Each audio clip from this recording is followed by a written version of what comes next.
বিসমিল্লাহির রহমানির রহিম। প্রিয় দর্শক শ্রোতা, আসসালামু আলাইকুম। মহান প্রভুর অশেষ কৃতজ্ঞতা জানিয়ে আমরা আজকে শুরু করছি, যার ইচ্ছায় আমরা এই একটা পবিত্র কাজে অবদান রাখতে পারছি।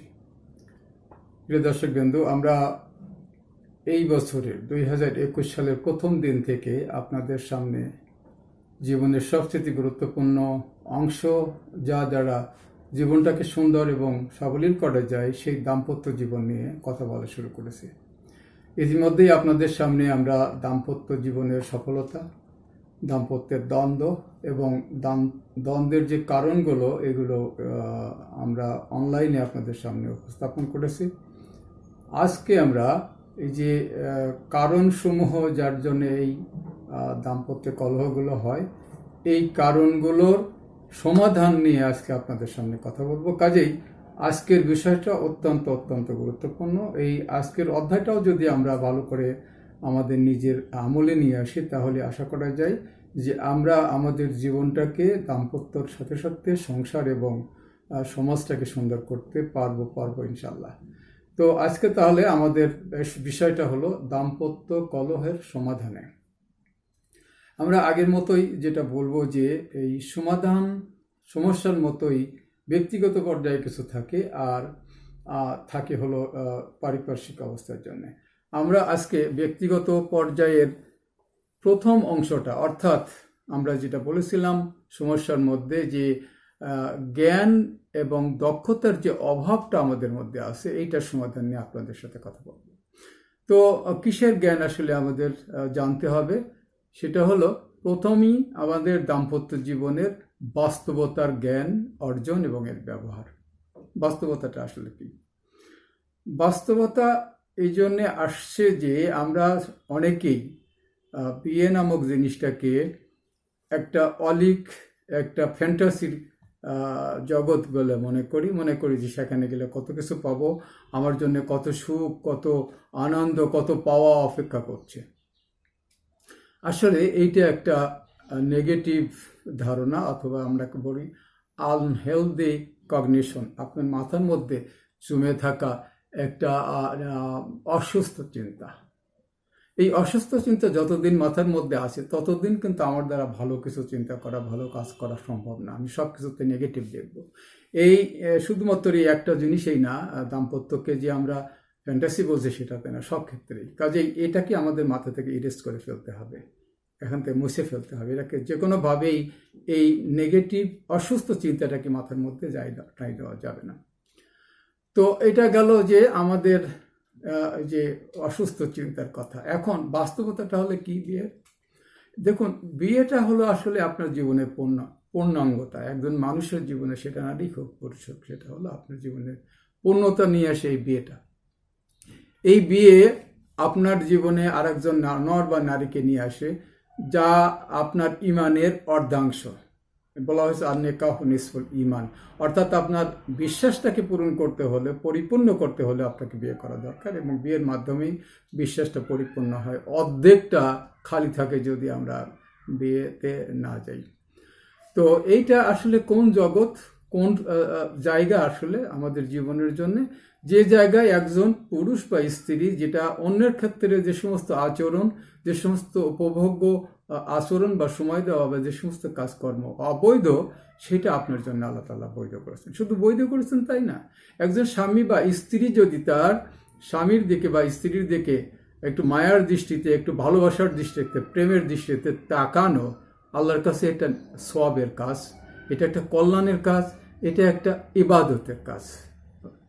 কত বড় গুরুত্বপূর্ণ বিষয়।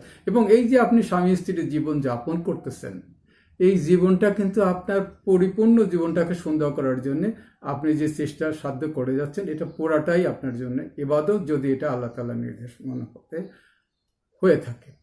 সো আমরা যদি এই বিয়েতে আমাদের এই এই সুন্দর একটা সংসার, এই পৃথিবীতে একটা স্থায়ী জান্নাতের কথা চিন্তা করি, তাহলে এটার জন্য আমাদের প্রস্তুত হবে। দেখুন, এই সম্পর্কটা আমাদের কোথায় নিয়ে যাচ্ছে? সমস্ত সম্পর্কই অন্যদের কাছে আমাদের দুনিয়াতে মোটামুটিভাবে শেষ হয়ে যাচ্ছে, কিন্তু এই বিয়ের সম্পর্কটা আপনার জান্নাত পর্যন্ত, অর্থাৎ আপনার স্বর্গ বা বেহেশত পর্যন্ত এটা থাকবে। It will take you to the heaven, এবং সেটা চিরস্থায়ী একটা ব্যবস্থায় যেখানে আপনি থাকবেন এবং আপনার স্ত্রী বা স্বামী থাকবেন। কত বড় গুরুত্বপূর্ণ বিষয়! সেজন্য এত বড় যে জিনিসটা, সেটাকে আমরা সুন্দর করার জন্য আমাদের কিছু প্রস্তুতি থাকতে হবে। নিঃসন্দেহে আমাকে কিছু ত্যাগ স্বীকার করতে হবে। কোনো বড় কাজই এমনি এমনি আমার ঘাড়ে এসে বসে না, আমাকে ত্যাগ স্বীকার করতে হয়, আমাকে কিছু করতে হয়, তার জন্য কিছু অবদান রাখতে হয়। সেই জন্যে এই বিষয়টাকে দায়িত্ব হিসাবে নেওয়ার জন্য, যেটা বলেছিলাম যে ফ্যান্টাসি নয়, বরং দায়িত্বের জায়গাটা হলো সংসার, দায়িত্বের জায়গাটা হলো বৈবাহিক জীবন বা দাম্পত্য জীবন। সেখানকার জন্য আপনার নিজেকেই প্রস্তুত থাকতে হবে যে আমি এর ভালো মন্দ, এটা আমার সংসার, এটা আমাদের সংসার, দুইজনের সংসার, এবং আমার স্বামী, আমার স্ত্রী, আমার সন্তান এবং পরিবারের সব সদস্য, আমার সমস্ত বিষয়টা আমি আগলে রাখতেছি, দেখে রাখতেছি। কাজেই এইটা আমার হিসাবে আমাকে সবসময় চেষ্টা করতে হবে এর মঙ্গল কামনা করার জন্য, এর মানুষগুলো সুন্দর করার জন্য, এর আয় ব্যয়গুলো নিজেকে নিজের মনে করে দরদ দিয়ে এটাকে লালন করার জন্য।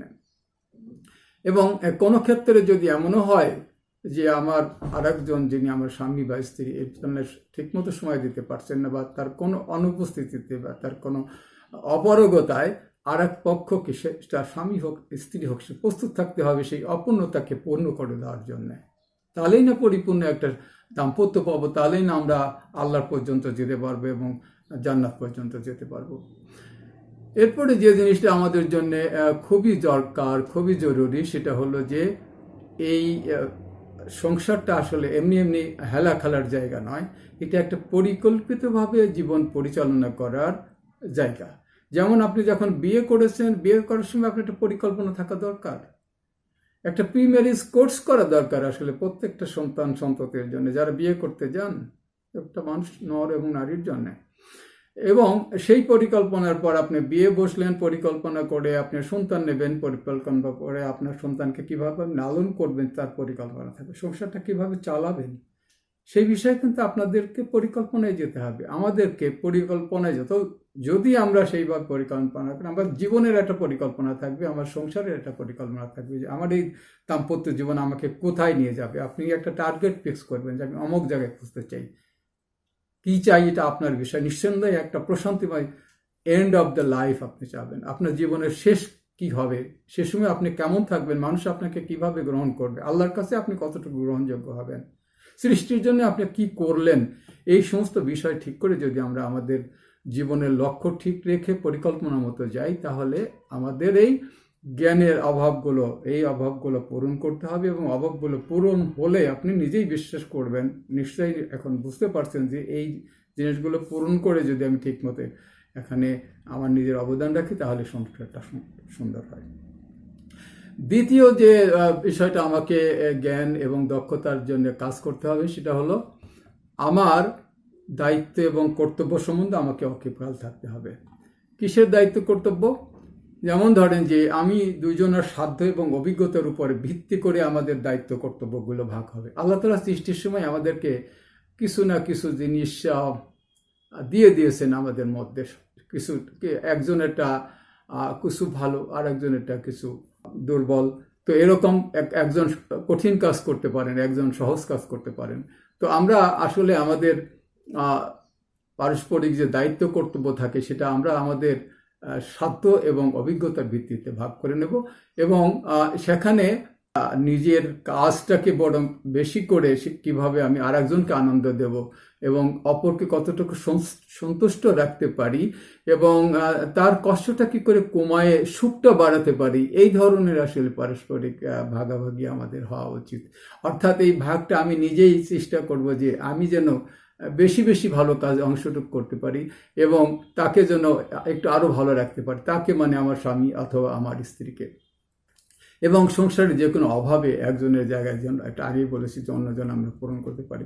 আসলে সংসার এমন একটা জায়গায় যেখানে 50-50 ভাগ করে নেওয়ার জায়গা একটা নয়। আপনি অন্য কিছুতে ভাগাভাগি 50-50 করেন, সেটাই হবে, কিন্তু এই জায়গাটা আসলে আমি 100-এর চেষ্টা করব, তিনিও 100-এর চেষ্টা করবেন। তার মানে হলো যে দুইজনই মঙ্গলকর কাজে, সংসারের সুন্দর করার জন্য দুইজনই আমরা চেষ্টা চালিয়ে যাব। এবং এরপরে যেটা আসে যে পারস্পরিক প্রত্যাশা এবং তার সীমাবদ্ধতা। তো প্রত্যাশার জন্য আমরা আগে বলেছি যে আল্লাহ তাআলা আমাদের কিছু কিছু বৈশিষ্ট্য দিয়ে দিয়েছেন। কোনো কোনো কাজ কারো কাছে শোভনীয় এবং মানে মোহনীয় হয়, মনোহরও হয়। একটা কাজ আমি করলে, ছেলে মানুষ করলে যেটা হবে, আমার স্ত্রী করলে হয়তো অন্যরকম হবে।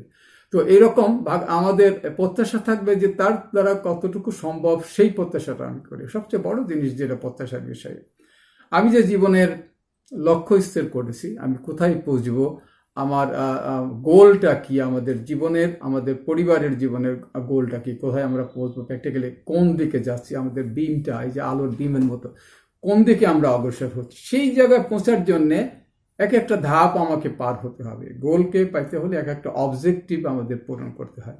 সেই অবজেক্টিভ যদি আমি পূরণ করতে চাই, গিয়ে যে সমস্ত জিনিস আমার দরকার সেইগুলোই আমার আসলে প্রত্যাশার মধ্যে আসা উচিত। এটা পারিবারিকভাবে আমাদেরকে ঠিক করে নিতে হবে, আমাদের মাথার মধ্যে ঢোকাতে হবে যে আমি প্রত্যাশা করব, কিন্তু সেই প্রত্যাশা আমার গোলের সাথে কতটুকু সম্পর্ক।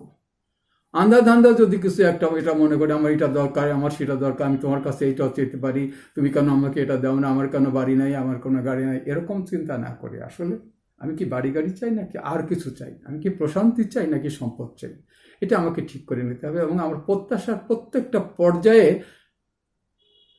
ওই পথটাকে, ওই গতিপথের একটা একটা করে ধাপ পার হওয়ার জন্য আমার প্রত্যাশাটাকে সীমাবদ্ধ রাখতে হবে। অটোমেটিক্যালি যখন আপনি আপনার প্রত্যাশাকে আপনার লক্ষ্যের দিকে ঠিক মানে দিক রাখবেন, তখন অটোমেটিক্যালি এটা শুভ হবে, মঙ্গলজনক হবে, এবং যত বেশি প্রত্যাশা বরং এখানে বাড়বে, তত বেশি আপনার পথটা আরো সুগম হবে। চতুর্থ নম্বরে যে জিনিসটা বলবো, এটা অত্যন্ত অত্যন্ত গুরুত্বপূর্ণ। আমি মনে করি একটা বিষয় যদি স্বামী স্ত্রী ঠিক রাখেন, যেটা এখন বলবো, তাহলে সংসার অবশ্যই ঠিক থাকতে পারে, যদি আমি এটার সাথে লেগে থাকতে পারি, সে ঠিক মতো মাথায় ধারণ এবং বাস্তবায়ন করতে পারি। সে জিনিসটা কি? সেটা হলো যে স্ত্রীর প্রতি ভালোবাসা, মাইন্ডেড, স্ত্রীর প্রতি ভালোবাসা এবং স্বামীর প্রতি শ্রদ্ধা বা সম্মানবোধ, দুটো দুইজনের জন্য। আমি একসময় মনে করতাম যে আমি এত ভালোবাসা দিই, এত কথা বলি, আমার স্ত্রী তো আসলে এটা বলে না। আসলে জিনিসটি এরকম নয়, আমি জানতাম না। আসলে স্ত্রী বা মেয়েরা একটু ভালোবাসার মানে আকাঙ্ক্ষা তাদের বেশি থাকে। আমরা দেখি যে একজন স্ত্রীকে আসলে আমরা কি করব, একজন স্ত্রীকে সবসময় একজন স্বামীর দায়িত্বই হলো যে তাকে সবসময় তার ভালোবাসায় আপ্লুত রাখতে হবে। তার ছোট ছোট কাজে, যে কোনো ওসিলায় তাকে একটু ভালোবাসা দেখানো বা ভালোবাসা তাকে দেওয়া, ভালোবাসা তাকে অর্পণ করা, ভালোবাসায় তাকে আপ্লুত রাখা এবং সিক্ত রাখা, এই চেষ্টাটা সবসময় স্বামীকে করতে হবে। এবং একটা চিন্তা যদি করি, অনেক ক্ষেত্রেই আসলে মেয়েরা অবহেলিত হয়, বিশেষ করে অজপাড়াগাঁয়ে অশিক্ষিত পরিবারগুলো, যেটা আমরা জানি। আমাদের মায়েরাও হয়তো হয়েছেন, দাদিরা নানিরাও হয়েছেন।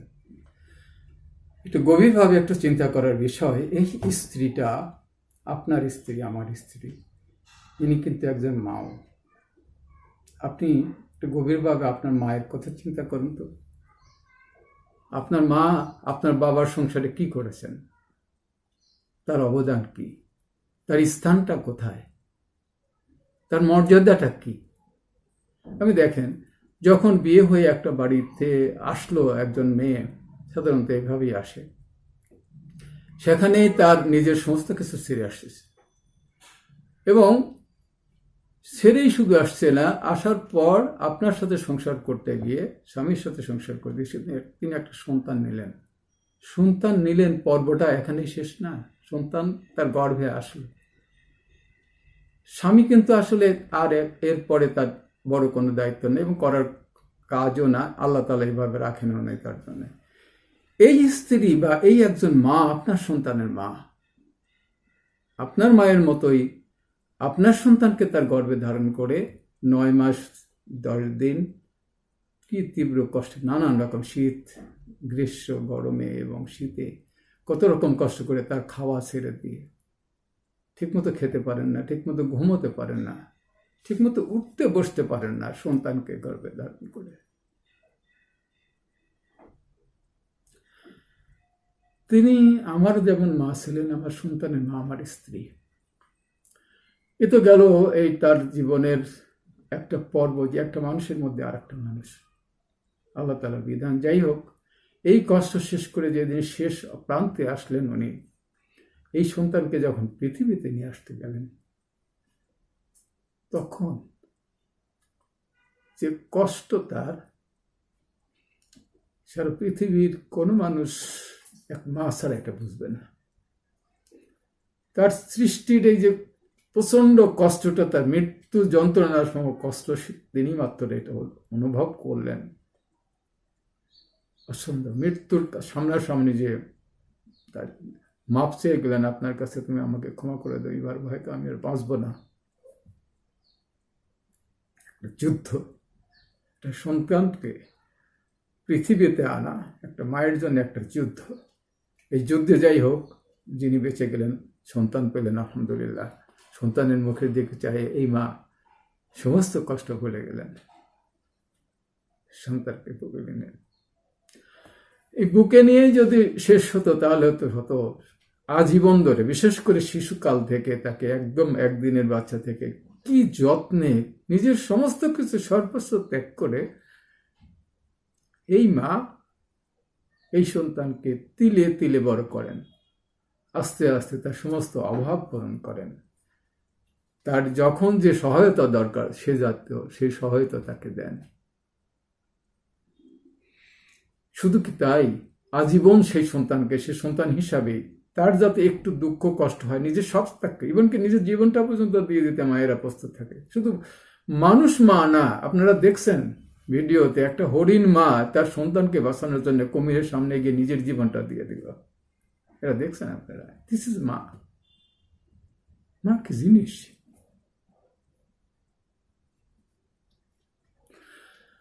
এবং শুধু সন্তান নয়,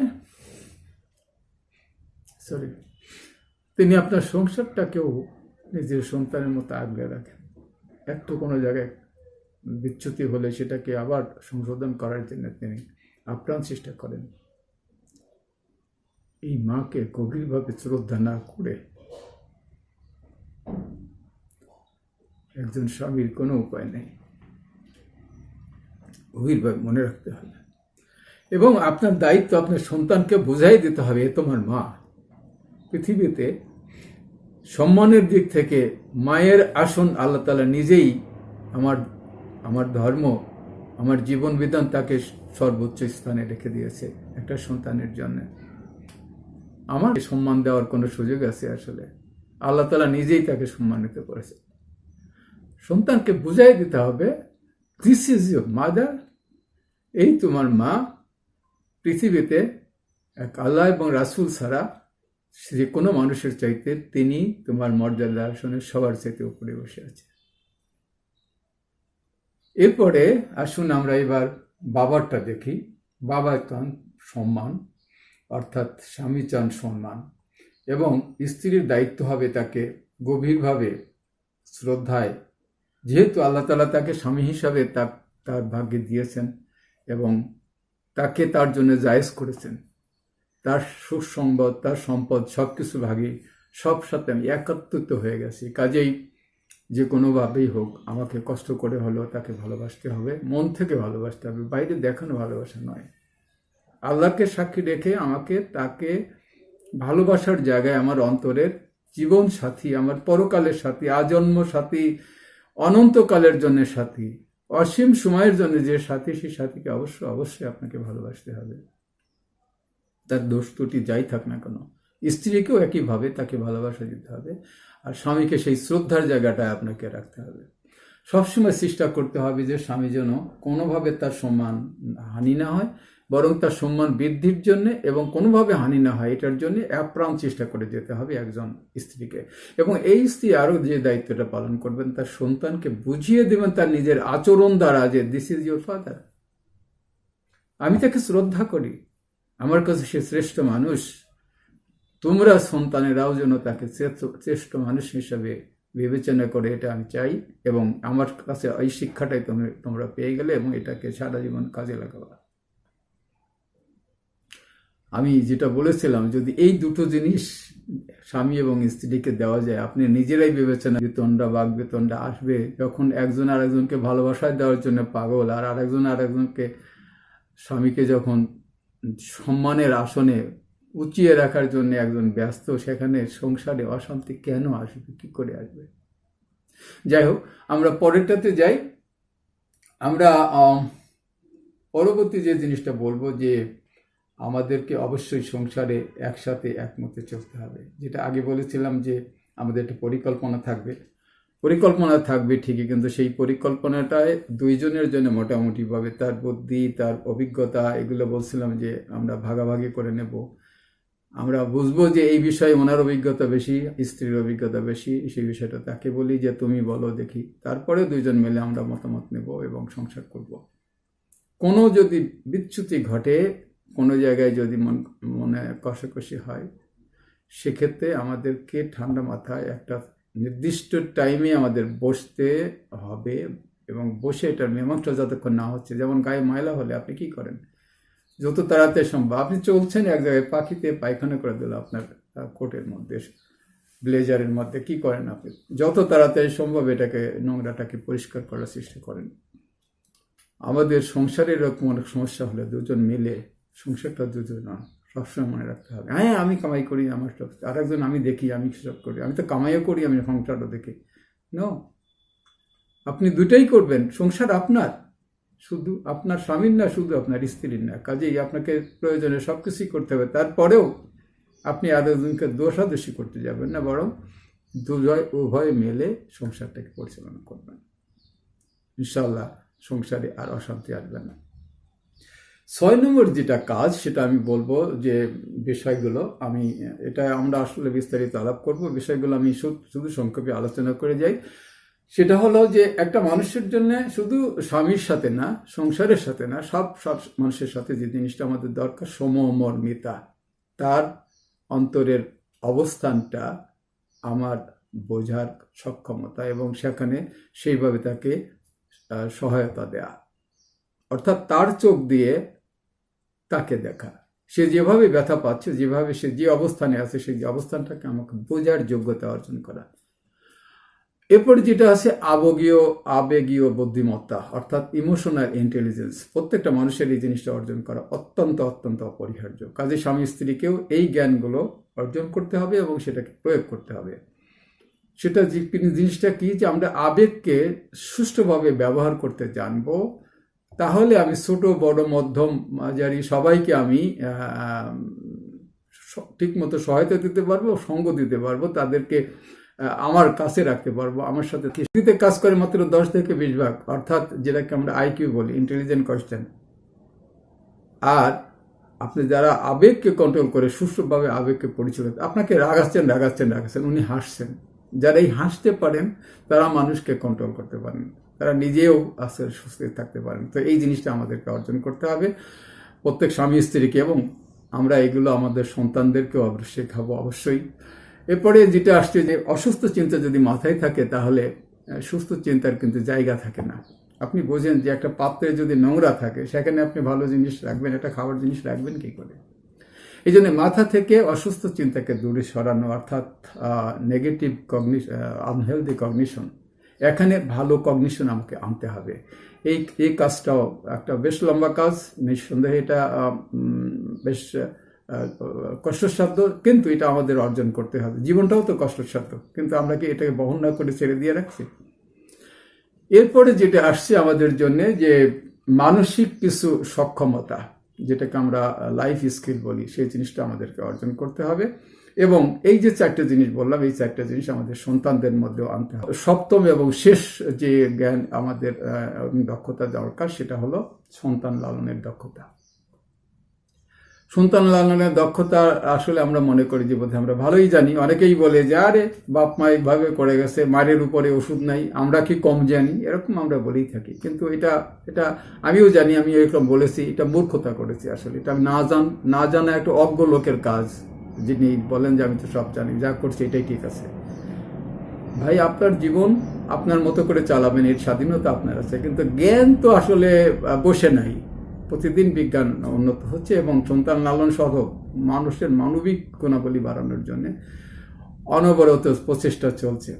তো সেখানে আমাকে কি কি জানতে হবে? প্রথম জিনিসটা হলো যে এই সন্তান লালনের বেসিক যে মূল নীতিগুলো, সেই নীতিগুলো আমাকে জানতে হবে। কোনটা আমি করব, কোনটা করব না, কোনটা আমার জন্য করা উচিত না, এই জিনিসগুলো আমাকে ভালো করে জেনে নিতে হবে সন্তান লালনের ক্ষেত্রে। এবং তার সাথে বন্ধন সৃষ্টি করা, ফার্স্ট কানেক্ট দেন কারেক্ট। আগেই যদি আমি তাকে শাসন করতে যাই বা তাকে সংশোধন করতে যাই, সে আমার সংশোধন মানবে না। সে যখন বুঝবে যে আমার সাথে তার একটা ভালো বন্ডিং আছে, আমি চোখ তাকালেই সে বুঝতে পারে যে মা বা বাবা কি করছেন, সেই বন্ডিং, একটা বন্ধন সৃষ্টি করা। এরপরে তাকে সংশোধন করার জন্য, শাসন করা না, সংশোধন করার জন্য যে পদক্ষেপগুলো, আমরা সেইগুলো নেওয়ার জন্য সেই যে জ্ঞানগুলো আমাকে জানতে হবে এবং মানতে হবে এবং সন্তানের সাথে সেটা প্রয়োগ করতে হবে। এবং একটা সন্তানকে তার বড় করতে হলে একদম ছোটবেলা থেকে, এমনকি যখন গর্ভে থাকে তখন থেকেই তাকে কি করতে হবে, তাকে কি পরিবেশ দিতে হবে, তার উন্নয়নের মাইলস্টোন কি। একটা সন্তান 6 মাস 9 মাস 8 মাস হয়ে গেছে, নড়াচড়া করে না পেটের মধ্যে, তাহলে আপনার দুশ্চিন্তা আসতেই থাকবে যে সন্তানকে জীবিত আছে কিনা। একইভাবে একদিনের বাচ্চা থেকে নিয়ে শুরু করে 18 বছরে যদি আমরা ধরি, বিভিন্ন ধাপে ধাপে তার উন্নয়ন মাইল ফলক আছে, মাইলস্টোন আছে। তো এগুলো যদি আমি না জানি, তাহলে আমি মাইল ফলকে কোন জায়গায় তাকে কিভাবে সাহায্য করবে কি করে জানবো? চিন্তা করুন তো, আমরা কতজন আসলে এই মাইল ফলকগুলো জানি? তো কাজেই আমাদের এই মাইল ফলকগুলো জানতে হবে। এবং আলহামদুলিল্লাহ আমাদের 14টা স্টেপে এই মাইল ফলকগুলো আমাদের কাছে তৈরি করা আছে। আপনাদেরকে আমরা ইনশাল্লাহ জানাবো পর্বে, এবং এগুলো লিখিত এবং ভিডিও ফর্মে আপনাদের কাছে আমরা পৌঁছাবো, যাতে করে সুষ্ঠু সংসার এবং সন্তান লালন আপনারা করতে পারেন। এর সাথে সাথে সন্তানকে বড় করার জন্যে, মানুষ করার জন্য, সত্যিকারের বিকাশ করার জন্য কয়টা আসলে উন্নয়ন, কয়টা ক্ষেত্রে উন্নয়ন আনতে হয়, এটাও আমরা অনেকে জানি না। আমরা আজকে শুধু মেনশন করতেছি নামগুলো। একটা হলো, প্রথমই হলো আপনার দেহ সম্বন্ধে আমরা কিছুই জানি না। আমি আমার চোখ সম্বন্ধে জানি না। বলেন, চোখের যত্ন, চুলের যত্নটা সম্বন্ধে আমি জানি না, যে কি করে চুলটা ভালো রাখা যাবে, দীর্ঘদিন কালো থাকবে বা চুলগুলো পড়ে যাবে না ইত্যাদি, এগুলো আমাদের জানা নাই। অথচ আমরা কিন্তু আশরাফুল মাখলুকাত, এটা নিয়ে আপনি অলরেডি একটা লেখা আপনার মিডিয়াতে দেখেছেন, আমরা অলরেডি দিয়েছি আপনাদেরকে। এরপরে হলো যে সন্তানের মানসিক বিষয়টা। মানসিকভাবে আমরা অনেক কিছু বলেছি, যেমন এই যে ইন্টেলিজেন্সের কথা বললাম, ইমোশনাল ইন্টেলিজেন্স, তার ইমোশনকে পরিচালনা করার জন্য মানসিকভাবে তার বড় হওয়ার বিকাশ সাধন, এটা বিশাল ব্যাপার, আমরা নিশ্চয়ই এটা আলোচনা করবো। এরপর তার সামাজিক উন্নয়নের বিষয়টা দেখতে হবে, যে সামাজিকভাবে যে জীবন দক্ষতা দরকার। কেন ওয়েস্টার্ন কান্ট্রির লোকের আমাদের সিইও হয়, আমরা হতে পারি না? কারণ আমরা পিএইচডিধারী একজন জাস্ট সদ্য পাস করা একজন ছেলের আন্ডারে চাকরি করতে হয়। কেন? এই মানসিক ডেভেলপমেন্টটা আমাদের মধ্যে হয় না বলে, এই ইমোশনাল ইন্টেলিজেন্স আমাদের নাই বলে, এই লাইনে আমরা হাঁটি না, এই জ্ঞানে আমাদের নাই। এরপরে যেটা জিনিসটা আমাদের দরকার, যে লাইফ স্কিল তো একটা বললাম, এবং শেষ যেটা দরকার, যে একটা মানুষের বাক পটুতা, অর্থাৎ সে কথা বলতে পারে, সে জিনিসটা বুঝতে পারে, তার শ্রবণ ধৈর্য, অর্থাৎ ভালো করে শোনার যোগ্যতা, এই কথাগুলোকে সুন্দর করে সাজানোর যোগ্যতা এবং সেটা প্রকাশ করার যোগ্যতা। একটা বিশ্বাস করেন, একটা সন্তানের যদি ছোটবেলা থেকে এই আপনার কথা বলার 3টা থাকে, গুণ যদি তার মধ্যে থাকে, তাহলে ভাষা শৈলী যেটা, তাহলে তাকে আসলে আটকায় রাখা মুশকিল। অনেকেই মনে করেন যে 70% ডেভেলপমেন্ট নির্ভর করে একটা সন্তানের এই কথা বলার এই তিনটা দিকটা। তো এইটা দিয়ে আমরা তাদেরকে সঠিকভাবে বিকাশ সাধন করার জন্য এই 5টা দিকে ডেভেলপমেন্ট আমরা করব। এই আসলে আজকে আমার কাছে জ্ঞান এবং দক্ষতার যে অভাবগুলো, সেই অভাবগুলো পূরণের বিষয়। আমি শেষের দিকে যে 2-3টা কথা বললাম, এগুলো আমরা আবার আপনাদের সাথে নিয়ে বিস্তারিত আলোচনা করব। আপনারা আমাদের সাথেই থাকুন, প্রয়োজনে আমাদেরকে প্রশ্ন করুন, আমাদের পেজে আসুন,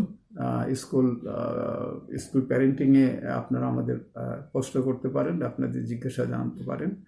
আর আসুন আমরা সবাই মিলে চেষ্টা করি নিজ নিজ পদ্ধতিবন্ত আসল জিনিস, এটাকে যদি সুন্দর করে সন্তানদেরকে আমরা সুন্দরভাবে লালন করতে পারি, আমার সংসারটা সুন্দর হবে।